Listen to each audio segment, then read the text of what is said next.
Hi, everybody. Lou Boudreau with the leadoff man from the Astrodome in Houston, Texas, where tonight they've got quite a night scheduled here. We have the Old Timers game getting underway prior to the Chicago Cubs and the Houston Astros game.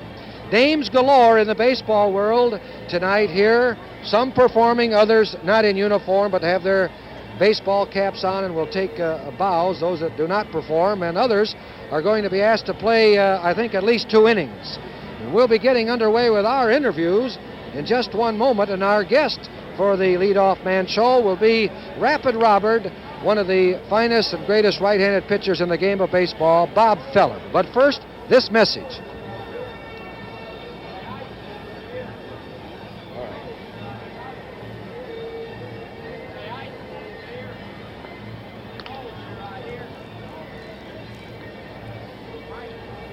I had the pleasure of managing this youngster, and he was a youngster when I joined the Cleveland Ball Club in 1938. I think that's the year you joined Cleveland, was it not? Lou, no, I joined the club in 36. And I well remember when you and Ray Mack came in there. I think it was about the first week of August, 1938 or 9. That's right. And you and Ray took over and have made a great double play combination for a few years before the war, during the war, and then, of course, when Gordon came over there, why, we had our great year in 48 with Beck and all the hilarity. Have you gone over that year many times, Bob? Well, it certainly does, to build up your ego. We had a great year and drew a lot of people, had a lot of fun, and barely won the pennant after a playoff with the Red Sox. Well, we'll never forget that year. We'll move up into 1948 when I joined the ball club and then became manager in 42. Feller, of course, was the mainstay of our pitching staff, and here was a fellow that when you talk about conditioning insofar as pitchers, and they do it differently than other outfielders, infielders, or catchers, you had a great idea about conditioning, didn't you, Bob? I always like to try to complete the ball games I started, and it took a lot of stamina, so being born on a farm, I believed in a lot of manual labor and hard work and calisthenics. Of course, you couldn't do manual labor being a ball player, but a lot of calisthenics, hard running, and sprints, and practicing particular the things you didn't do well. You did a lot of exercising also after you had loosened up. Stretching exercise, I believe in the legs and back and arms and the entire body, more or less like a track man or someone that's doing gymnastics to keep your body toned up in all aspects as well as just your arm. Did you ever come up with a sore arm? I only had one sore arm. It was in high school. I pitched 5 complete games in 8 days. I hurt myself a couple of times when I slipped on the mound, as you'll recall. Back in 1947, I missed the All-Star game with a tear, and after I fell on the mound in Philadelphia, but that was the only other time I hurt myself. Would you say that this due to the conditioning program that you set out for yourself, that you had the lack of sore arms, and nowadays many pitchers come up with sore arms? I think a lot of it has to do with your conditioning, and of course I don't think the air condition has a great deal to do with it too. Living in air-conditioned hotels, airplanes, and everywhere you are, the sweatshirts aren't as heavy, and the fellows have a tendency to use shorter shirts that don't cover their elbows, and they have more elbow trouble, and it's more difficult today to keep in condition, I believe, on account of the night baseball. Bob, you've had many, many thrills. You hold many, many records. A Hall of Famer. I just can't go through all the records that you hold and the thrills that you have had in your baseball career, but there must be one or two that stand out in your mind. Well, you're so right, and one of them was in the Yankee Stadium in 46 in April when the leadoff man hit a bounder over my head, and you made a barehanded pickup right over behind me and made a play at first base. The first play of the ball game, you turned a somersault after getting the man, and also you threw out DiMaggio in the 9th inning when I pitched my no-hitter in the Yankee Stadium. I remember that very well, and our catcher at the time, Hayes, hit a home run to win that ball game for us. Yeah, Frankie hit one home run in the 9th inning with 1 man out. I thought the ball game was going to go on forever. Well, that was one of my greatest thrills also, and I had the pleasure of also playing behind your no-hitter at Chicago. That's right. That was the last play of the ball game when Tuffy Taft Wright hit a shot to short right field off the Ray Mack's left, and second baseman and made a terrific play and got him by half a step at first base. That was another 1-0 ball game, and I thought, there goes another loss. And Bob has pitched many, many one-hitters, just missing no-hit ball games, and he's added a couple more no-hitters to his record book. And when he tells you these particular innings, these particular men, and how they were thrown out, let me tell you, a ball player nowadays and in those days, Bob, can tell you and go back practically every inning. That's right. All the greater ball games you pitch, of course, some of the ones you lose too, like that World Series game in '48. I won the 0-0 World Series game, and I thought we had the pickoff play work perfectly. The only trouble is we picked off too many men. We picked off the umpire too. When you pick off the umpire, you don't get the call. Feller, of course, in that great pickoff play, and Feller originated this play. He worked very hard and diligently on the movement to second base and fired the ball, and we picked off many men.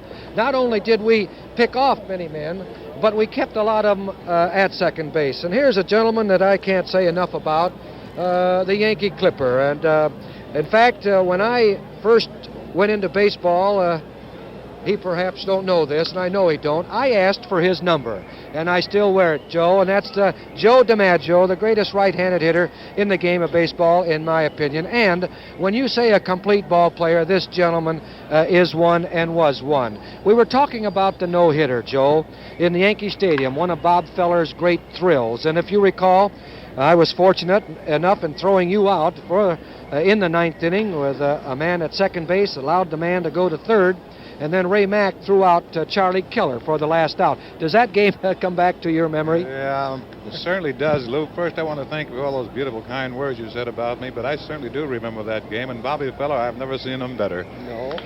Everything that he threw was working beautifully. His fastball, of course, was as fast as ever, and his curveball broke just beautifully. And, of course, you know, there was one incident there where Ray Fleming, I believe, was your first baseman, and a ground ball was hit to him, and he kind of gave it a little bit of the wobble, you know, and but he managed to pick it up and run over and tag first base. So, I mean, you had a little bit of the jitters, but I certainly recall that no-hitter, and Bobby was just great.